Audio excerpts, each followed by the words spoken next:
You're listening to the Jiu Jitsu Lou podcast, and I'm Lou Temlett.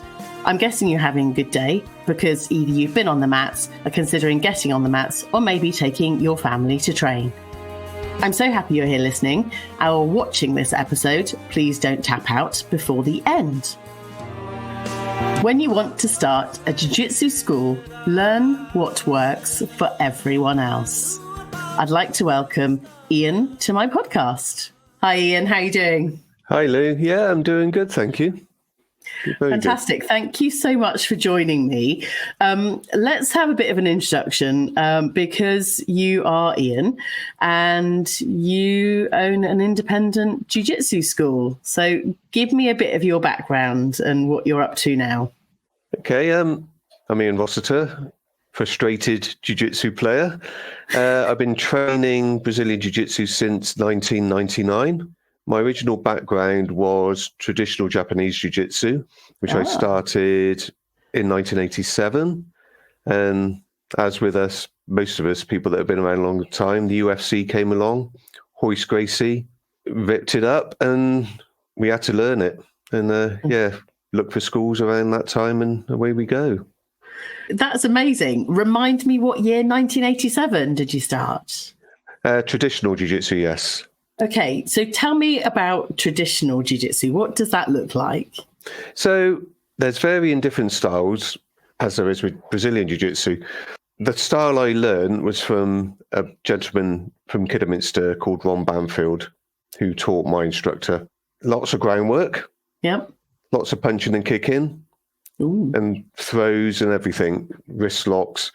So traditional jiu-jitsu incorporates aikido, karate, judo, and obviously the niwaza from old school Kosen Judo, which later became Brazilian jiu-jitsu. Okay, good. You were talking in code there. I didn't have a clue what you said, but hopefully anyone that's listening will absolutely understand what you've just said. Hopefully. So that's a lot incorporated in traditional jiu-jitsu. I've heard of aikido because some friends of mine back at university in the 90s used to do that. I know about judo because there are a lot of kind of judo throws and a lot of teammates I know that train judo as well as Brazilian jiu-jitsu. But how does traditional jiu-jitsu differ from what we now know as Brazilian jiu-jitsu? So traditional jiu-jitsu is what the samurais did, basically, and it encompassed everything, weaponry. And if you think of traditional jiu-jitsu like a tree, off that tree came Wado karate, judo, kendo, aikido with the sword, other martial arts as well. And they all specialized in that, where traditional jiu-jitsu was everything. Ah. That's quite interesting. I can't imagine incorporating weapons and swords and things. I'm quite safe on the mats with Brazilian Jiu-Jitsu. So explain more. So did you get involved with all of those different styles back in 87? Yeah, the person that told me, my old instructor, Chad Sidaway, it was just everything. Every belt had requirements for the grading system, and you learned parts as you moved up through the belt system. Yeah, and there were, dare I say it, weapons and things like that. Was that all part of it? Tonfa, which is almost like what the police use. Katana, Japanese sword. Sai, which is like and sickles. Yep. So yeah, it was. Goodness. Yeah, it was mainly what we used to call kata, which was forms where you do set movements. Yeah. So not much self-defense with it, but it was just learning how to use them. That's really cool. And has that given you, do you feel a greater experience for what you're training now? When I transitioned across to Brazilian Jiu Jitsu, it definitely gave me a head start because a lot of the stuff we did was realistic. Obviously, we'd punch and kick to close the distance to take the person to the floor and then finish them with groundwork. It was part of what I've been doing. So it certainly gave me a head start. Obviously, not with the effectiveness of Brazilian Jiu Jitsu, but the elements were there. That's really good. And that was quite an early kind of foundation for your life.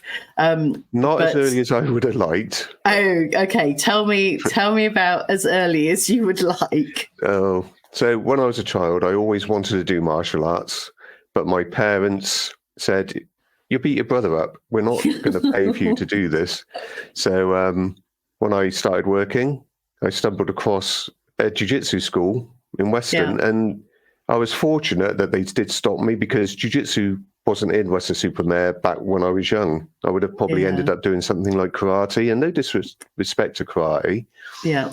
I wouldn't be doing that now. I would have just stopped. Yeah.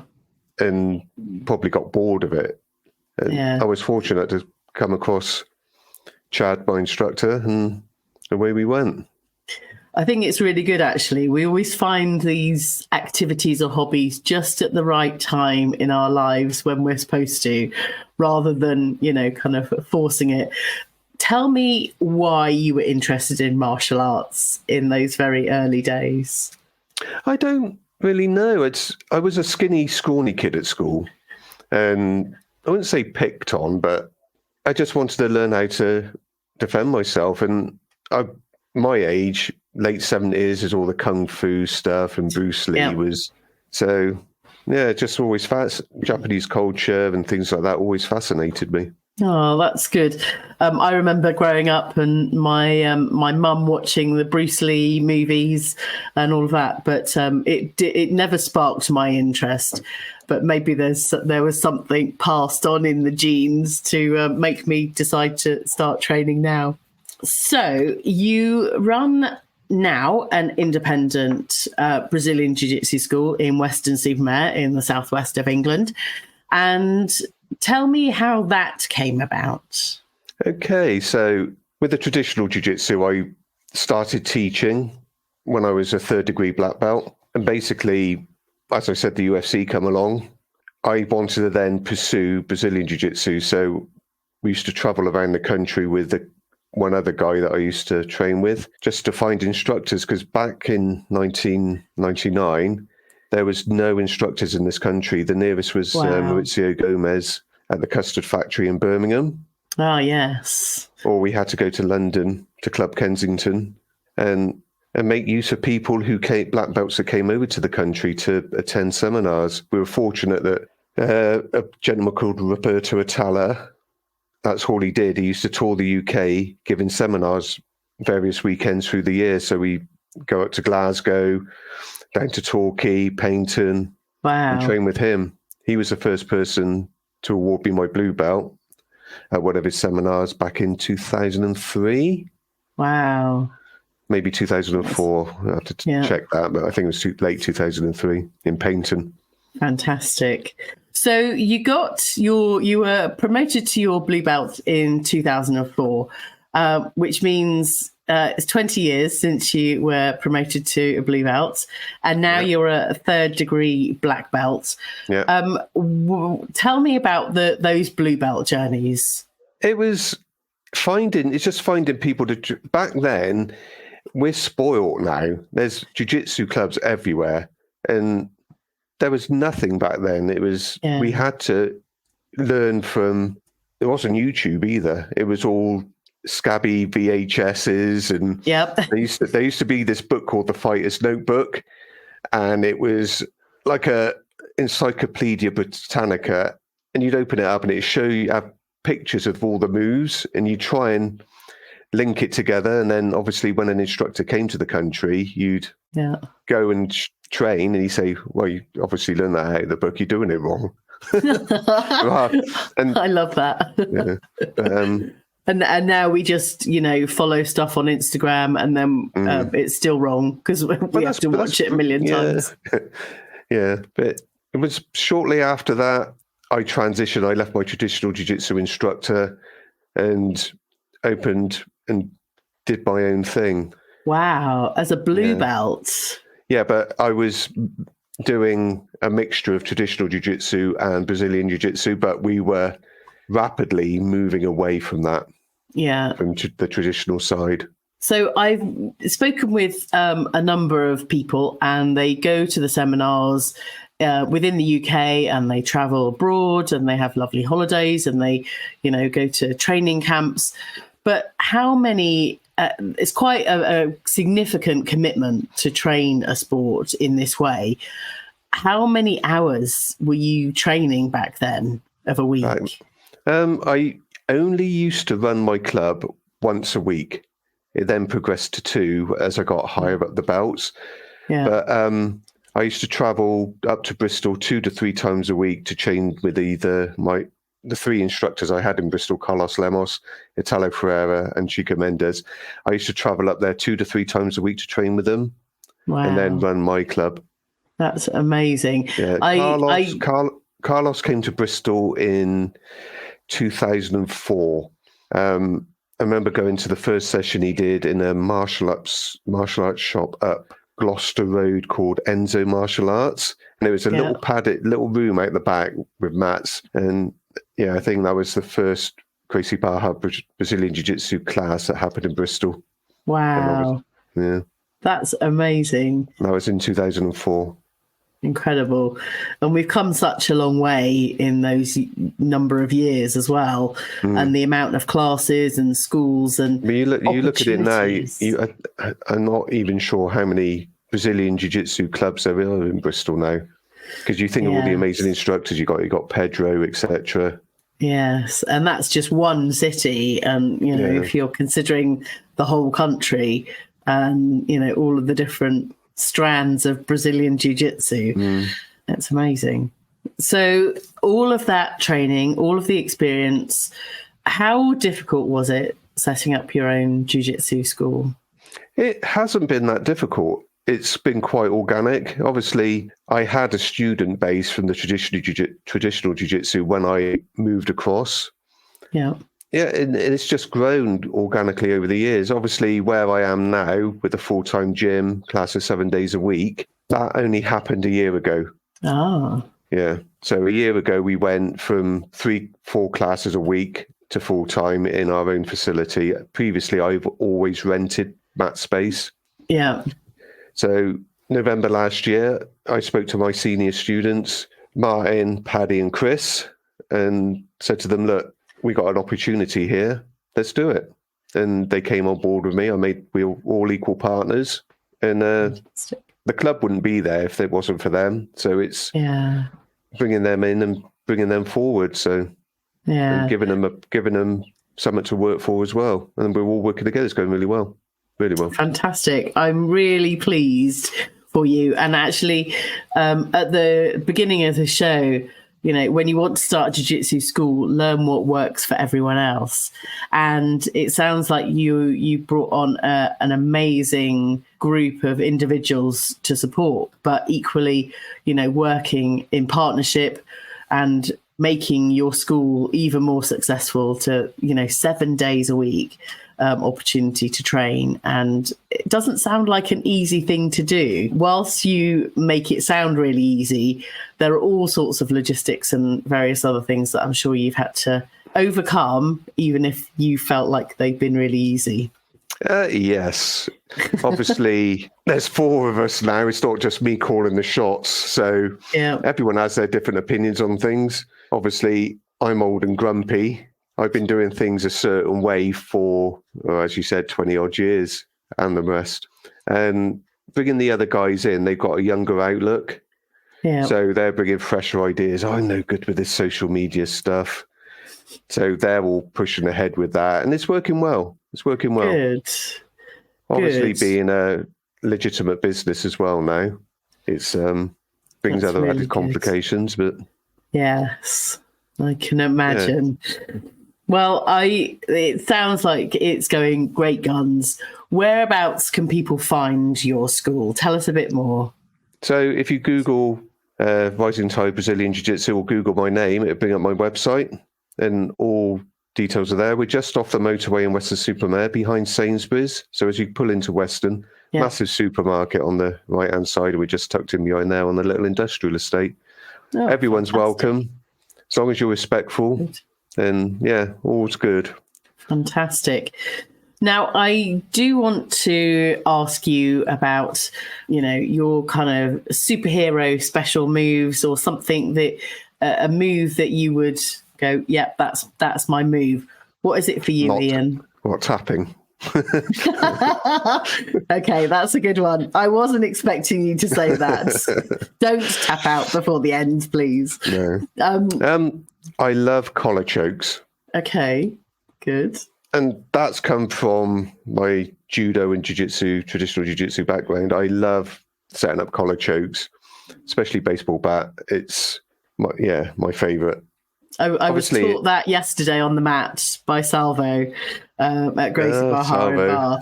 So I know that was Salvo a very long time. I'm sure you've got lots of stories. I've got lots of pictures.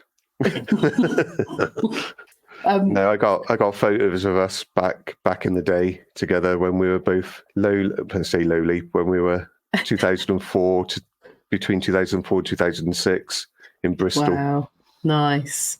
Yeah. I love the fact that you've spent so long in the sport and you still talk about it with passion and enthusiasm. And, there's still something to gain and learn from it. The biggest thing that scared me about going full time was losing that, because when it becomes a business, it can sometimes suck the joy out of it. In jiu-jitsu, it's always been my escape. Yeah. And what I do, like my wife runs, and she sees the massive benefit from that. And it's the same with me with jiu-jitsu. It's escapism. So, yeah. I think it's fantastic. For me, it brings positive mental health and all sorts of other things, as well as, kind of working on specific moves and kind of core strength. And for me as well, it's about that community. And when you go into a school and, you're welcomed in, it just, there's that good feeling about training Brazilian Jiu-Jitsu. No, it's definitely a community, family environment. Obviously, you do get some gyms that are not quite like that, and don't welcome visitors. But no, we've all got a very open door policy if people want to come down and give it a try. And what I find, I wish more women would give it a go. And I get it's a very male-dominated area, and the positions aren't comfortable for women. Yeah, but it's so beneficial for them. Absolutely. I 100% agree.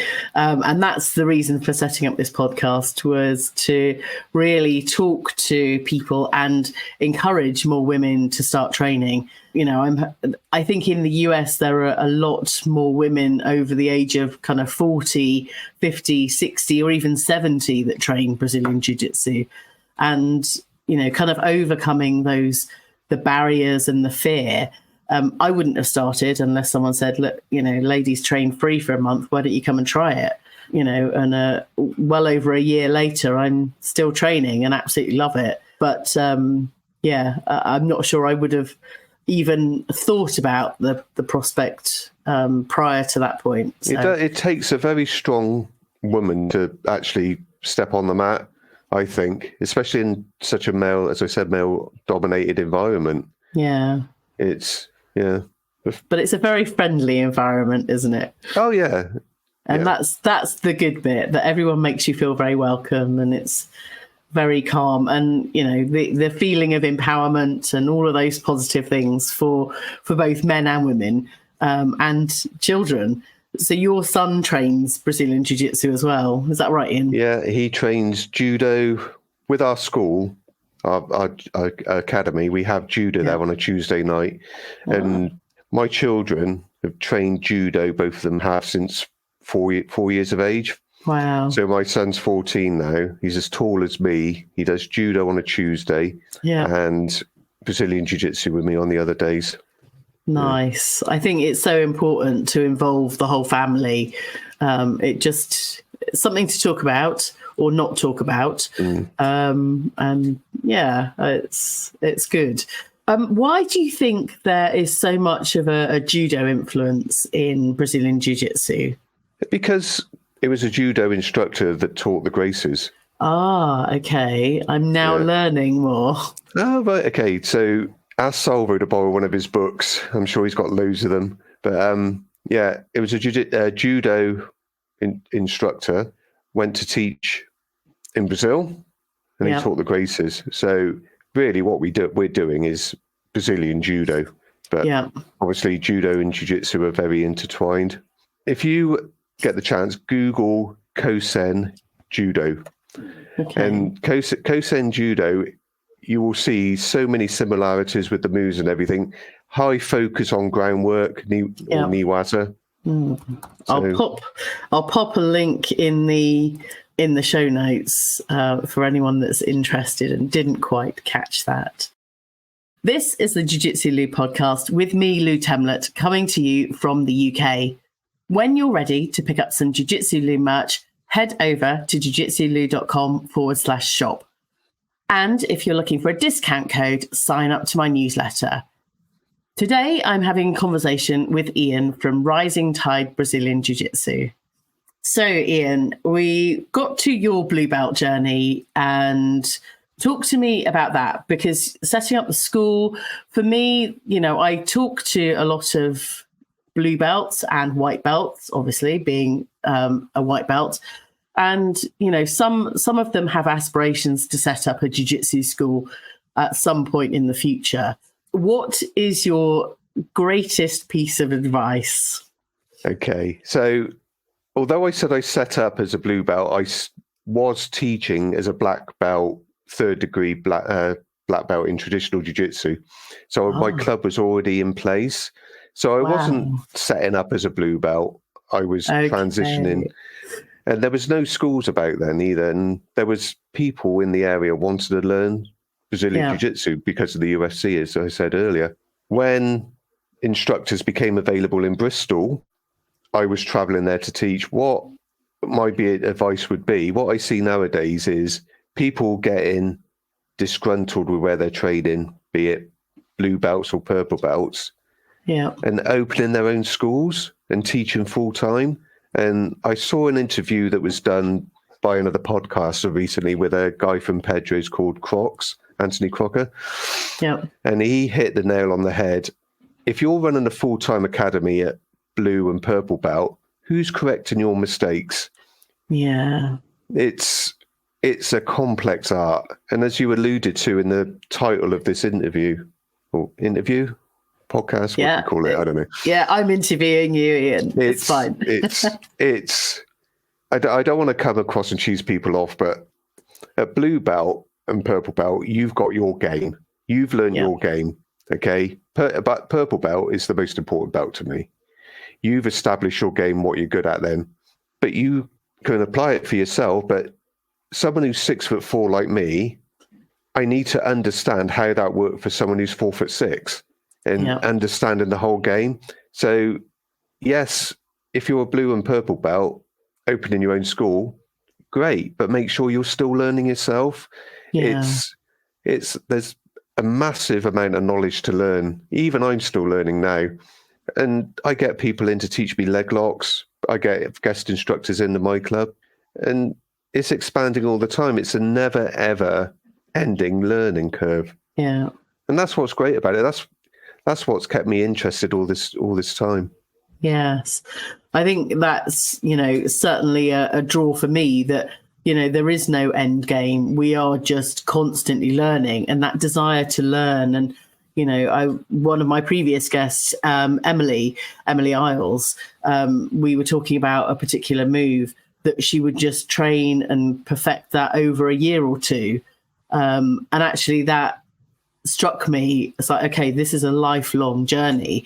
This is, a number of, a sequence, or like you say, you've got your game as a blue belt or a purple belt.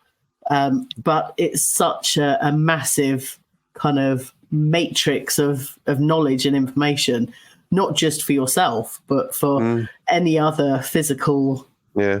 We had a gentleman called Josh Williams come over recently to do a leg lock seminar for us. And him and his brother Ash, prolific fighters, they would say if they got us stuck on a position, they would drill that position for like 2.5 months. So it was there, ingrained in them. And that's just mental. But Yeah. that's what's put them on the level they are. Yeah. They just work and work and work that technique from every position. Yeah, I'm not that dedicated. So what they used to do was if they get stuck in a or held in a certain position, they would just then try the defense and attack from there. Yeah. Okay. Yeah. That's good. That's a good lesson. A good lesson on that one. So how many? We got the blue belt, didn't we? Yeah, we just keep So 2003, 2004 time, I got my blue belt from Roberto Atala. Yeah. Then I was training with Carlos Lemos. Carlos came to the UK between 2004 and 2006. I got my purple in 2006 off of him. He then left to set up in Chicago, I believe. And I believe he's still there now. I haven't spoken to him for a long time. But he's Salvo's instructor, so you could speak to him about that. After Carlos left, an instructor called Italo Ferreira came over. He stayed for 3 years, and he was teaching again in Bristol in the same gym. I got my brown belt off of him, and then he went to Abu Dhabi. Then Chico came over, and the Chetmat team. And 2012, I got my black belt from Chico. And all that time, I was still only teaching 1, maybe 2 classes a week, and still traveling up to train with them. I didn't go full-time teaching more until I got to 3rd degree. Yeah. Was that a wise decision, do you think? It's expanded my knowledge. Yeah. I got more understanding of technique than I ever have. Yeah. But once you learn the technique, you see then when the instructor's showing it, what they're doing with their hands and the intricacies. Yeah. There's a term bandied about called hidden jiu-jitsu, and it is hidden because although it, like adjusted a collar choke, for instance, if your hands are in the right place, it's more effective. Yeah. And it's just little things like that add the extra to that technique. And it's only experience and learning off of an experienced instructor that gives you that. Yes. So would you recommend, trying to get to seminars and training camps and all of those things? Oh, definitely. Well, my bit of advice on seminars is, and I've done a lot of seminars in my time, attended, don't try and learn all of it. If you can take one technique from that seminar and add it to your game, you've succeeded. That's worth the 40, 50 quid or however much it is to attend the seminar, in my opinion. Yeah. Don't try and you get some people, they video it, they write it all down. Great. But if you can just take that one thing, it's worthwhile. Yeah. That's a really good mindset piece on that. I've attended a couple of seminars, not very many. And, sometimes it's quite overwhelming. And then, you kind of get sense checked and, you're not quite doing the move, you reposition. And it is really overwhelming because, it's in a really intense period of time where the move is being demonstrated. It's a tough scenario for an instructor given the seminar because obviously you've got white belts right up to black belts attending and you want to cater for everyone. So they'll show a lot of techniques generally. Yeah. When I do my seminars and I go out I've got a couple of clubs that are under us, one in Exeter, for instance. I'll go there and I'll show one concept and build a couple of things off of that concept, not give hundreds of finishes, just try and build that one part of the person's game or the club's game. No, that's good. Breaking things down and drilling, I found so much value in, drilling certain moves over and over again. Muscle memory is key. Yeah. There's a term I use all the time, baby steps. Everyone wants to do that technique at 100 mile an hour straight away. But a baby can't run straight away. It's got to crawl. It's got to walk. Yeah. It's got to toddle about. It's not until he's learned how the muscle memory, his body's got the muscle memory till they get that running technique. And it's the same with jiu-jitsu. Baby steps. Nice. I like that. There's an amount of frustration, when you're kind of a young adult, which I'm not now, but being told, you can't run before you can walk. And you go, oh, shut up. I just want to do the thing. But actually, there's an amount of knowledge and experience that, you just need to turn on the slow down and, like you say, take the baby steps to just learn that muscle memory on those moves. I think it's culture as well today. Everyone wants things so quick, and it's not, you can't do it with jiu-jitsu. You've got to, if you're in it, you're in it for the long haul. Yeah, absolutely. Absolutely. I would agree. So we know where your school is in Weston-super-Mare, behind Sainsbury's.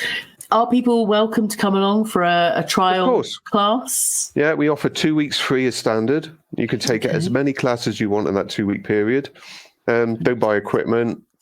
Just see if you like it. Yeah, we're a very welcoming gym. We have a certain policy there, which I said earlier, but I won't repeat it now. Yep. We don't tolerate idiots. We want people to come and trade hard, but be respectful to each other.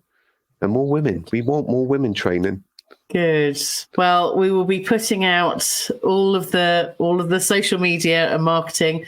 I will be sharing some clips from this episode, Ian, for your team to share with some of the really good points, the baby steps, the, kind of slowing things down, and your whole journey, which has been incredible. And I think, there's a lot more to talk about.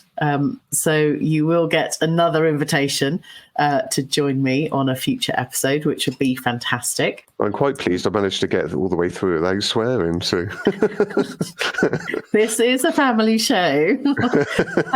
Thank you so much, Ian. That's okay.